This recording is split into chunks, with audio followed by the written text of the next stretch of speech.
4টা কমিশনের ব্যাপারে পার্টিকুলারলি বলেছি যে গণতদন্ত কমিশন করতে হবে। তার ভিতরে একটা হচ্ছে গুম কমিশন, এবং ওই ঘটনার পর থেকে দেখবেন যে আমাদের তরফ থেকে যে বারবার বলা হচ্ছিল এইটা বাংলাদেশের বিভিন্ন এস্টাবলিশমেন্ট এই কমিশনটা করতে বাধা দিচ্ছিল। আমাদেরকে রাষ্ট্রের অনেক গুরুত্বপূর্ণ মানুষরা বলেছে যে আমরা গুম নিয়ে কমিশন করতে চাই, কিন্তু আমাদেরকে করতে দেয়া হচ্ছে না।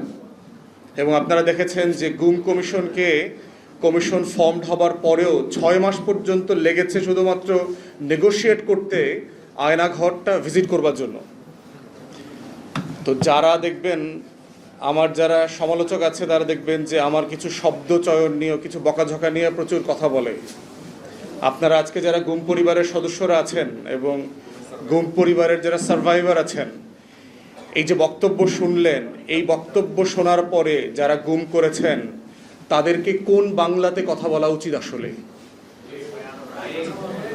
তাদের জন্য কি আসলে কোনো স্ল্যাং এখন পর্যন্ত আবিষ্কার হয়েছে কিনা?